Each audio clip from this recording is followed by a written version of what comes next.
It is. Oops. It is 9:30 here at KCIM. Time for KCIM Sports Rewind. No Jeff Blankman today, so KC Miners, we got a half an hour, man. Gotta fill in now. We got all the time to bag on Blankman that we want. Jeff normally comes with all the knowledge. Now I don't know what we're going to do today, so we'll figure it out. Somebody's got to bring the knowledge. I'm depending upon you to do that. Well, I don't know about that. We did bring someone in to bring the knowledge. Yes. We have a very special guest joining us here for this half hour. It's Gracy Johnson, who is with the weightlifting team for Concordia College and, of course, former standout at Coon Rapids Baird. First of all, Gracy, thanks so much for spending some time with us. We appreciate that. Yeah, of course. I'm super excited to talk about it. Yeah, let's do this. First of all, you are on the weightlifting team at Concordia University. I had no idea Concordia had a weightlifting team. Yeah, it's definitely up and running. I think 2 years ago was the first year when my coach moved there. So we're all just really trying to build it up right now. How in the world did you get into weightlifting and at Concordia? So my coach, Greg Custra, he knew of Freddie when he lived out in California. Freddie is your coach, right? Yes, Freddie is my coach at Concordia. When he moved out here to Nebraska, he messaged Greg and was like, hey, I'm starting up this program. I see you have some pretty good lifters. And so then Freddie and I got to know each other. He'd come to some of my meets and stuff. And then I took a tour of the campus and ended up really liking it. Yeah, so they're just starting up this program, so this is still fairly new to everybody. Yes. So how did you get into weightlifting to begin with? I mean, you were a softball player, you were a volleyball player, you played all the sports, right? But weightlifting just isn't part of the curriculum in high school. So John Waddle down at Coon, he coached baseball, and my brother, he recommended him to come up to Greg to get stronger for baseball because he was a pitcher. And so I did the same thing for softball, and then Greg was like, hey, you're pretty dang good at this. Mm-hmm. So nationals were in the summer, and it was just getting harder and harder to train and do softball at the same time. So eventually I had to choose one or the other, and I decided to stick with weightlifting. It sounds pretty easy to get into, Casey. Yeah, I mean, you talk to most kids. They probably don't want to lift for their sport and get strong. They probably don't want to lift for fun. You know, that's just interesting to me. I don't know. I don't know if you talk to most kids if they want to like do weightlifting in college. You know what I mean? Like they got to lift for for their sports, right. But you chose to weightlift because you enjoy it and you like it. Where did that passion start? So Greg made it a super fun environment. When we were learning, it was just always a positive environment. We definitely loved hitting PRs and stuff, and he even warned us a lot of people don't like to train. They like the competitions, but they don't really like to train. But there was just a really good community, and my college teammates are also a great part of why I love it so much, because we just go in and have fun almost every single day. What is it about? Is it the technique, the detail about it that you really, really like? Yes, so I'm definitely a perfectionist with stuff, and I also like how it's a team sport, but it's also you competing against yourself as well. It's very mentally challenging, and I guess I like that aspect of it too. I mean, were you intimidated at all to get started? I mean, it seemed like it would be an intimidating thing. It definitely is. Greg had some really good lifters in there when I first started, and I was like, wow, they're throwing up all kinds of weight, and I just have a little stick right here just trying to learn the technique. So yeah, definitely intimidating, but I mean, it's super fun for anybody that would want to do it. How long was it before you got there, before you touched a weight? Because I know Greg is a stickler about the technique and things like that. And yeah, you start with a broomstick. Right. I think I went from the stick for about a week, and then I started with like a 10-pound bar, and then moved up to 15-pound bar, and then eventually just the bar for like a couple of weeks, and then we started adding like small little plates and stuff like that. Yeah, so you started at the bottom. Right. Mm-hmm. You start from the ground up for sure. How many other kids were lifting at the time that you were up there? Ooh, I'm not 100% sure. I know that there was a few other lifters that still lift there now that were just getting started. So I would say actual just strictly lifters, I would say probably 5 or 6 along with us. I know, Casey, that we talk about athlete stuff, and that weight, the time they spend in the weight room pays off later on. Sure. Yes. So yeah, it's crazy. How long before you started noticing a difference in your sports? It was pretty quick, probably about a few months, because I went back to the volleyball court and I was clearing the net, and I could tell, like, staying in athletic position stuff, my legs weren't as tired as often. Serving was way easier. It was pretty quick when I could notice a difference. That's crazy. Were there any like other techniques you needed from like softball or volleyball that kind of translated into the weight room that kind of really helped you, maybe get a little bit of a head start on other people that you were probably lifting against or lifting with? I would say softball and volleyball, the conditioning definitely helps because a lot of people don't understand that there's a lot of conditioning in weightlifting. You get tired pretty fast with weights over your head. So I'd say being conditioned from softball and volleyball definitely helped me out when doing sets. I was going to say, yeah, cardio is not part of any thing with weightlifting, is it? Oh, of course not. Yeah. Yeah, because Greg always talks about that, but he says, you can get the same benefits out of weightlifting weights as you do as cardio. Right. When we have a lot of volume and, decent weight on the bar, you get pretty good cardio. I wear my watch in there sometimes just to watch my heart rate and watch like calories and stuff like that. And it's actually really surprising how many calories you'd burn in just one session. And it's funny because you don't focus, you don't concentrate on number of reps and things like that, do you? So if we're in a volume phase, then yeah, we do maybe squat 10s or 5s and stuff like that. Then we keep track. Other than that, we usually do singles, doubles, smaller reps. So how long before you started competing at events? I know you went to Omaha because it's fairly close. My first meet was in Ankeny. I don't remember how long I had been lifting. I think it was closer to 7 or 8 months. And then Greg was like, all right, we can probably start to take you to meets and stuff. And I was like, ooh, I was pretty nervous. I was gonna tiny. Bust you out of the gym. Right. I think I weighed like 110 pounds at that point. I'm going up there and throwing around weights in a borrowed singlet from Greg. So, it was a while before he was like, you can go on a platform now and stuff like that.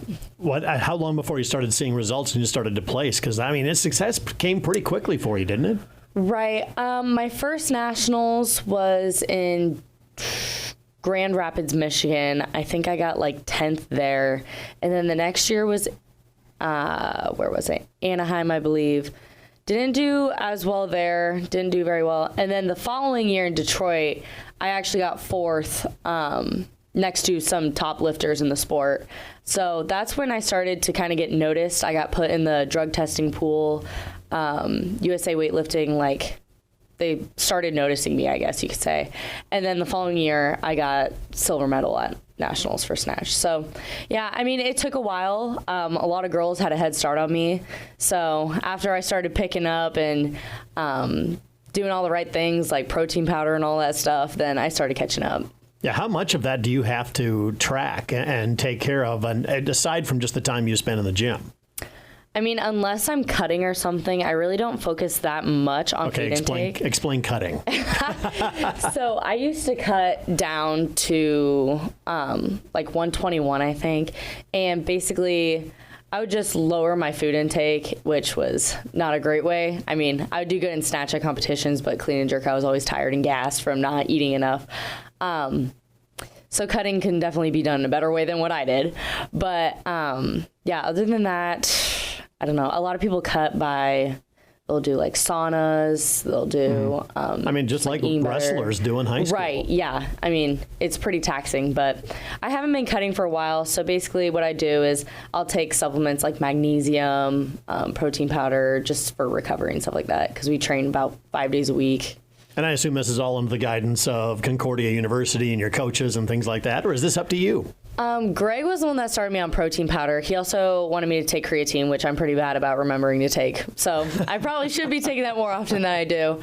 But Freddie was the one who was like, magnesium's pretty good for you. He sent us a chart of fruits and vegetables for recovery and all that stuff. And then if we are cutting, he has a strict policy where we have to cut like a couple months ahead of a meet. So he sends us like water cutting, all that kind of stuff.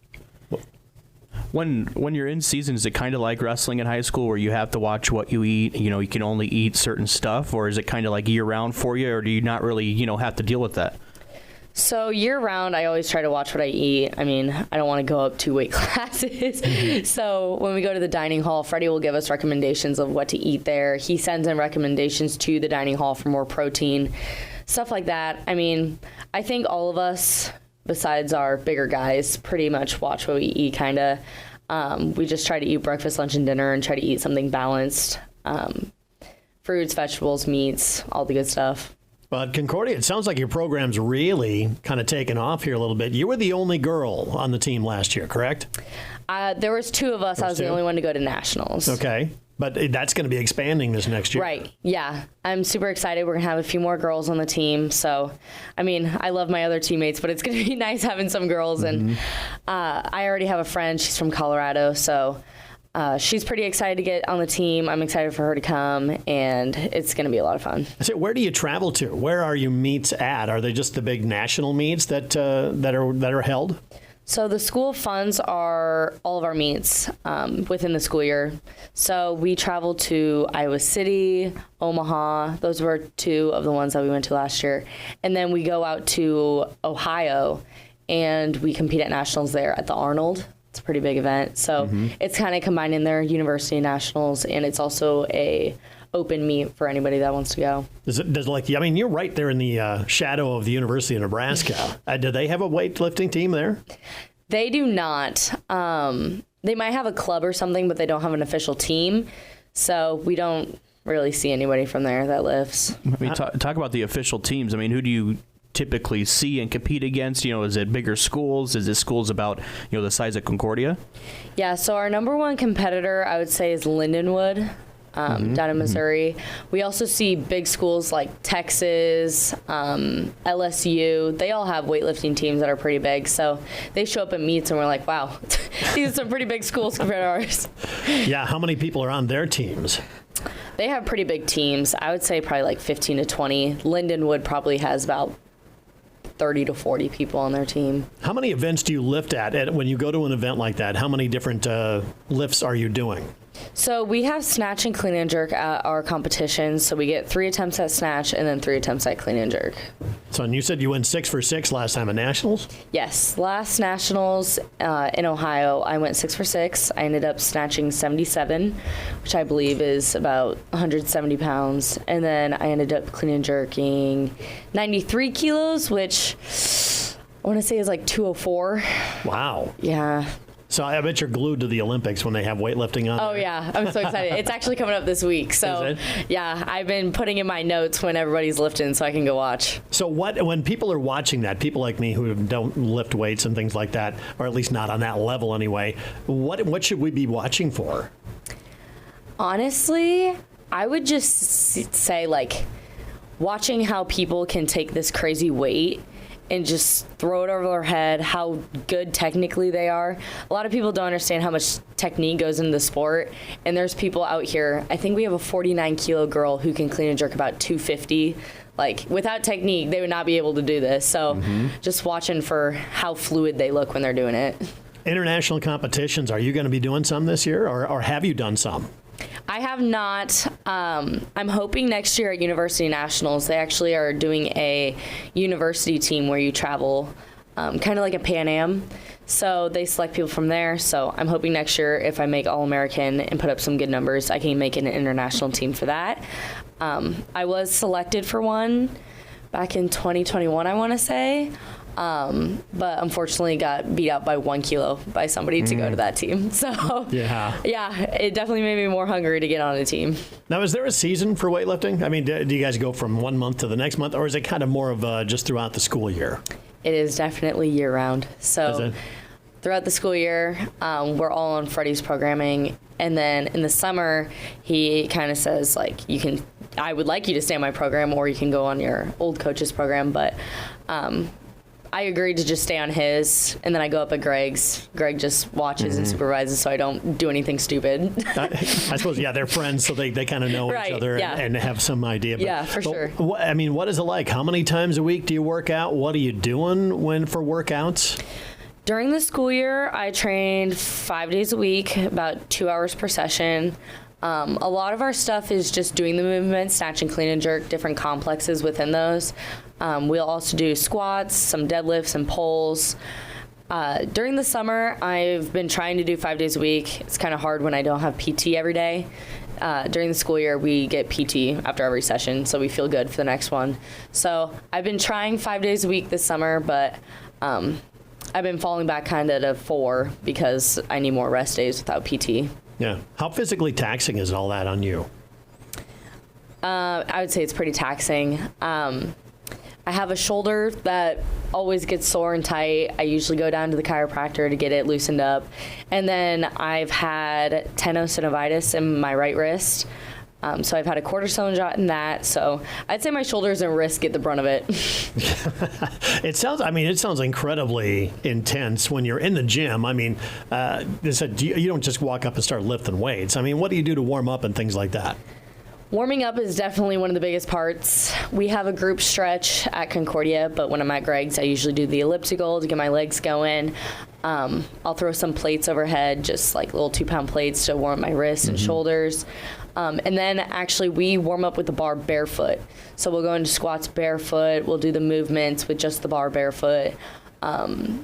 Then just normal stretches you do for other sports. Why does that sound dangerous? It really does. It's not.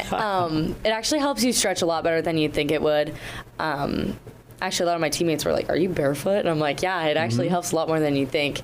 Definitely requires a little more balance, but luckily I was blessed with balance when I got into the sport, so that was one thing I had ahead of people, I'd say. What are the goals for you this season? This season, definitely, I want to become All-American at Nationals by a significant amount. I'm hoping to make that team. I'm team captain this year for our team, so I kind of just want to do the best I can to be encouraging for everybody and bring a positive energy to the gym.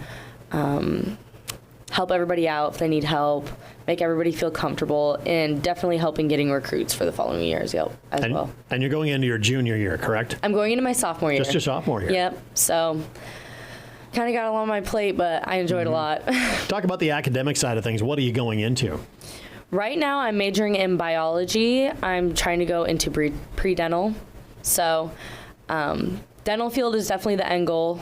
I'm hoping to either end up at Iowa or Creighton for that, which is going to be difficult. So how far I want to go just depends on how much school I want to do. You're not choosing the easy path in life, man. No. You're going the weightlifting route, the dental route, Right. and all of that. Yeah, it's crazy. How much studying do you have to do during the week? I mean, is it hard to fit in the weightlifting schedule, the meets you have to go to, along with the academic parts of it? Yeah, for sure. So our team is super, super close. So even though we train for 2 hours, we still have PT, which takes about another 30 minutes. And then we all go have team dinner at the dining hall.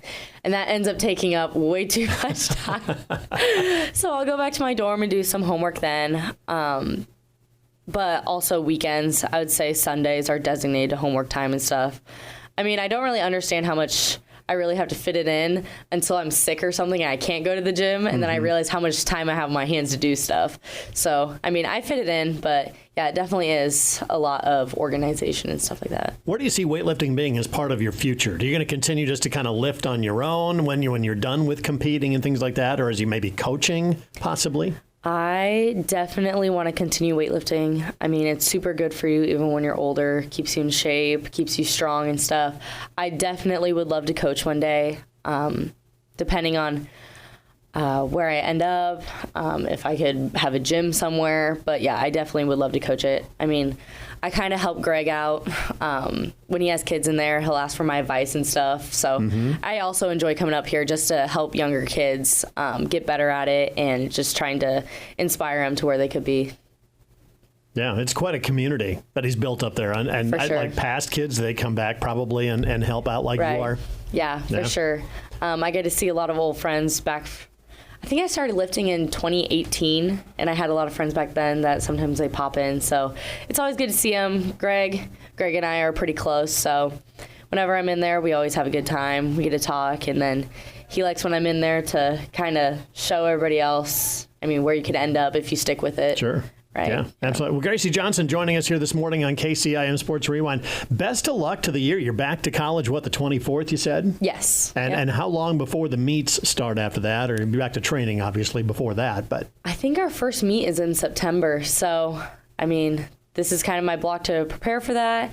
And then when we get back to the school year after getting all settled in and everything, we're going to start really getting ready for it. All right. Well, we're going to track how you're doing this year. So it's going to be a lot of fun to watch you. Thanks so much for joining us. We appreciate it. Thank you for having me. All right. Former CRB standout Gracy Johnson joining us this morning on KCIM Sports Rewind.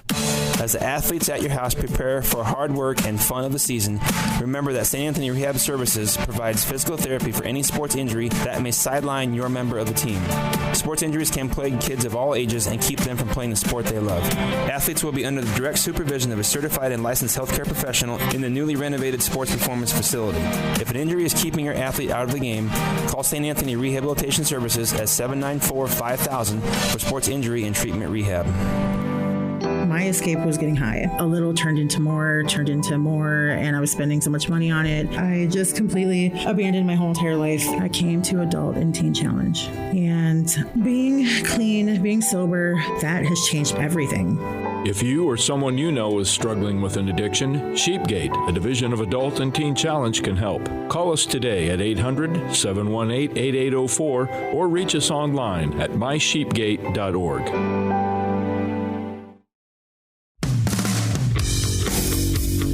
This is KCIM Sports Rewind. It's Assistant Sports Director Casey Miners. I'm John Ryan with you here this morning. Thanks to Gracy Johnson for stopping in, man. It sounds like she's got a terrific collegiate career in weightlifting. I mean, and it's something you don't think of. It's one of those sports. I know we had Bree Beckman, I think, on earlier beach volleyball. Beach volleyball. So it's another one of those sports you don't really think of. And I knew when I was in high school and had to lift, I wasn't, going 100%. I was just like, okay, I'm going to get in here, get my workout, and get done with. Some kids like her love it, and it's great to see. Absolutely. So more power to it. Can't wait to see what she does. She's just been phenomenal, and a little international travel maybe coming up for her this year. So we wish her the best of luck with all that. Let's talk a little college football. We're back here in a couple of weeks. The preseason coaches polls are out, and of course, it's Georgia, it's Ohio State, it's Oregon. No doubt, the top three teams in the country. I really like Oregon coming into this year. How much of an effect are they going to have in the Big Ten? I think a lot of people are picking them for the Big Ten. I think there's question marks around Ohio State. Michigan loses a lot from a national championship team. I honestly would pick Oregon, as my favorite, but and I think they're going to have a big impact coming into the Big Ten because I think a lot of people say well, are they going to be able to play in the states up east in the colder months? Well, Oregon can get cold too. So I don't know if they'll have much of an effect against that as other teams might. But I really like Oregon going in this year in the Big Ten. They are going to put the ground and pound, all that Big Ten kind of offense, because it's not necessarily as high flying as Oregon's offense is. They're going to put a lot of teams to the test, I think. Well, I think so too. I think you look at the teams that are added to the Big Ten. None of them are your traditional Big Ten programs. We play defense, we run the football. I mean, you're going to see a new style of Big Ten coming this year with Washington and Isn't it USC. About time, though? And I agree. You're going to see more of the pass-heavy offenses, and I think you look at Wisconsin. They were a pass-heavy offense last year and just struggled to throw the football. So you're going to see how I think a new age and a new style of offense kind of come to the Big Ten. Texas, number 4 in the SEC. As a Texas fan, and I'm like Jeff in this way, I hate all of the preseason hype. I don't want to see it. Please have us unranked so then my hopes aren't up, because we're sitting at 4. I'm like, all right, college football playoff, we're prime position to win the SEC first year, and then if that doesn't happen, my expectations are just going down. So I don't know. They're going to be good. I think they are. I mean, we have a schedule set up to help us, get to. They got a favorable schedule, don't they? Yeah, first year in there. The first couple weeks are going to, as soon as we get past Oklahoma, it's going to ease up a little bit, because we have Michigan week 2, you have Georgia, you have Oklahoma, and you have Florida all in there. So I mean, those are the 4 games that I really look at. Like, where could they go? Interesting team to me is Alabama. No, I don't know if anybody knows what to expect out of Alabama. New coach this year. They're ranked number 5. They're kind of the second tier, second ranked team, or even third in the SEC this year. That's a position they have not been in before. No, but they're still top 5. Yeah. I don't know. You bring back Jalen Miller, and you should win a lot of football games. He did a lot of good things for Alabama last year. I mean, Kalen DeBoer's had nothing but success everywhere he's gone, so you expect it to translate, but it'll be interesting to see how it happens. It will be. Then number 6 is Ole Miss. That's a team that, I don't know, always seems to tends to me to underperform a little bit. That schedule in the SEC just tends to wear them down a bit. I'm not sure if that's going to be the case this year. So it is what it is. Notre Dame at number 7, Michigan number 8, Penn State number 9. So here comes the Big Ten contingent, and then Florida State at number 10. Yeah, I think you look at the top 10 and it's kind of like, you could see some teams being lower, but you could also see some teams, maybe being a little bit higher.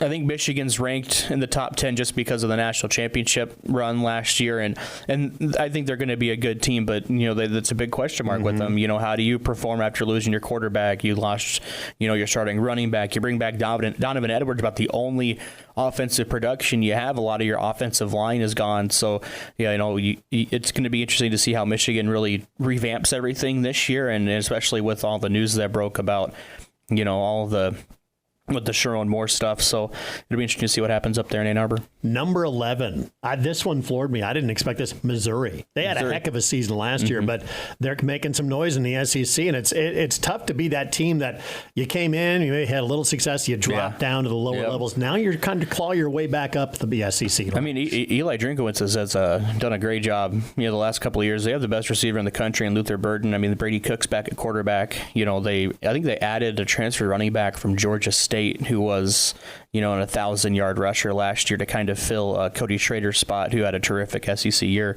So it's going to be interesting. I like Missouri in the SEC. I would say, them as kind of a dark horse to make that SEC championship game, kind of depending on how the schedule goes. And, it'll be interesting to see what happens. The SEC is going to be loaded this year. I mean, you got probably 6 teams ranked in the top 12. Because Utah, LSU is at number 12. Yeah. So here's an interesting one. Utah at 13. The Big 12 finally makes an appearance there at number 13. Yeah, I hate to be that guy, but I think since Oklahoma and Texas have left, the Big 12 football-wise, I think drops a little bit. I mean, Arizona, I think, is going to have a good year. I would pick Arizona, maybe Iowa State, even as the 2 teams that nobody's talking about to go and, be in Dallas, at the end of the year.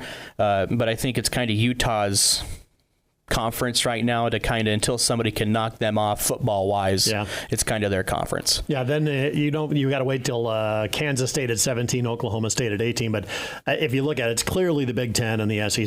Best 2 conferences. Probably the 2 best conferences. ACC or Big 12? Yeah. Which one do you like better? I like the Big 12 better because, I mean, it's deeper. It's a lot deeper. I mean, you throw in Utah, Iowa State, Arizona, Oklahoma State, Kansas State. You can pick any of those teams, and I think that you're going to have one of those, a good bet that one of those teams is going to be represented in the Big 12 championship game. I mean, Kansas, I know they were ranked, but it's going to be interesting to see what happens there.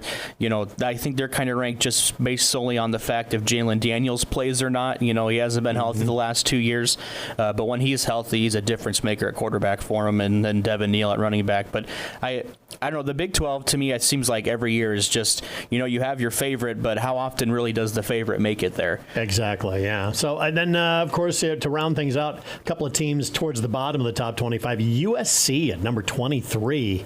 I think that's maybe a little low for them, but Iowa squeaks in at number 25. Yeah, I think Iowa squeaks in because of the tradition that they've had the last couple of years. I mean, they're winning 10 games with historically worse, terrible offenses.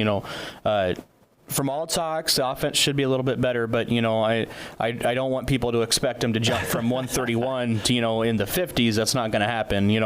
A jump from 131 to 100 is kind of what I expect, at least. Yeah. If they can do that with that defense, they'll be sitting. If Iowa can put up 25 points a game, they're going to win a lot of football games. They are, but it's going to be interesting to see. It's one of those. Prove it to me that you can play on offense. Until you do that, it's kind of hard to believe. Oh, yeah, for sure. But the defense is going to be there. Oh, yeah. Iowa State receiving votes there. What number? They got 15 votes, I think, something like that. So they're probably in the top 30 to 35 range. Nebraska, well, we won't even deal with them. Jeff's not here, so we got to talk about it. Yeah, we don't have to talk about them. So. All right, I can't wait to get it underway. And, of course, August 31st is the first game. It's North Dakota for Iowa State. Who does Iowa have? Illinois State. I will be at the game, 11 o'clock kickoff. All right. Casey Miners once again joining me this morning here on KCIM Sports Rewind. Catch a podcast available on the website right after this.